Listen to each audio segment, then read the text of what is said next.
भक्त हुए आचार्य। आचार्य महामुनि एक संकल्प था कि नित्य प्रिय गोविंद को श्लोक सुनाते। 11 श्लोक, 21 श्लोक, 51 जो भी होता, हर रोज घर में गोविंद को रोज श्लोक सुनाते। यही ठाकुर जी की सेवा करते। और ठाकुर जी की सेवा के साथ साथ संतों की बड़ी सेवा करते। संत घर में आ गए तो बिना भिक्षा के भूखे ना जाएं, बड़ा ध्यान देते। जितना ही इनका मन श्री ठाकुर जी में भक्ति में था, उतना ही आपका मन श्री संत सेवा में भी था। एक दिन की बात है, श्री आचार्य जी भगवान को श्लोक सुनाए जा रहे थे।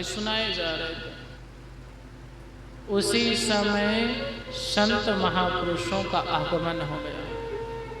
एक टोली हरे कृष्णा हरे राम करते करते इनके दरवाजे पर आ गए। महाराज भिक्षांदेहि। जो इतनी पुकार आचार्य के कान में पड़ी, श्लोक बीच में ही छोड़ दी। ठाकुर जी की सेवा बीच में रोक दी और रोक करके तुरंत बाहर आए, संत जनों को बैठाया। भोजन प्रसादी की तैयारी में लग गए।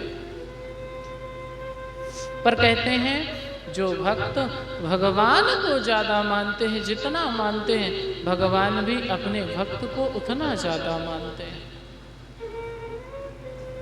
ठाकुर जी बेचारे ऐसे लीला है, पता नहीं जाने कौन से गुण पर दया निधि रीझ जाते हैं। ठाकुर जी को बहुत समय हो गया और अभी तक ये आचार्य जी लौट करके नहीं आए। धन्य है, भक्त के विषय में स्वयं भगवान सोचते हैं। आचार्य जी ने संतों की सेवा करी, थोड़ा समय लग गया। ठाकुर जी को लगा अब और समय हो गया। फिर ठाकुर जी भगवान मंदिर में इंतजार करते, अब और समय हो गया। जब बहुत समय हो गया, ठाकुर जी से रहा नहीं गया, तो ठाकुर जी ने अपने पूजा की थाल उठाई और मंदिर से थाल उठा करके जोर की पटकी, वह थाल मंदिर से भागते भागते आंगन में आके गिरी। थाल की खन्न खन्न की आवाज में संतों के लिए तो सामान्य थी। पत्नी ने कहा क्या हुआ, बर्तन क्यों फोड़ रहे हो? आचार्य की आंखों से आंसू आ गए। भागे भागे मंदिर में गए, देखा कोई नहीं है। चारों तरफ देखा, ठाकुर जी जिस हर रोज गोपाल जी बैठे रहते थे, पर थाल फेंकी तो गोपाल जी खड़े हो गए। खड़े हुए गोपाल जी के ज्यों दर्शन किए, आचार्य चरणों में लेट गए।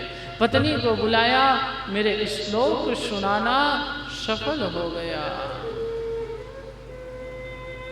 आज ठाकुर जी ने थाल फेंका है, बुलाया है। आचार्य के नेत्रों से आंसू आए, ठाकुर जी से भी रहा नहीं गया। आचार्य चरणों में लेटे, ठाकुर जी ने उठाया। आचार्य, मैं कब से इंतजार कर रहा था, तुम आई ही नहीं। अरे आधे श्लोक छोड़ करके तुम कहाँ गए थे? धन्य है भक्त की और भगवान की कृपा, करुणा, दोनों का प्रेम। आचार्य कहते महाराज, आपने मेरी प्रतीक्षा कर ली, आपका मैंने थोड़ा समय ले लिया, वो आपने सहन किया। पर यदि मेरी प्रतीक्षा संत करते हैं, संत मेरे दरवाजे से लौट जाते हैं, तो क्या आपको सहन होता, सहाय होता? आप उसको बर्दाश्त कर लेते? श्री ठाकुर जी ने आचार्य को पकड़ कर हृदय से लगा लिया और उस दिन से आचार्य जी नित्य प्रति 100 श्लोकों की रचना करके ठाकुर जी को सुनाने लगे। ये भगवान के भक्त की कथा है। भगवान जिस भाव से भक्त बुलाता है भगवान उस भाव से प्रकट हो जाते हैं।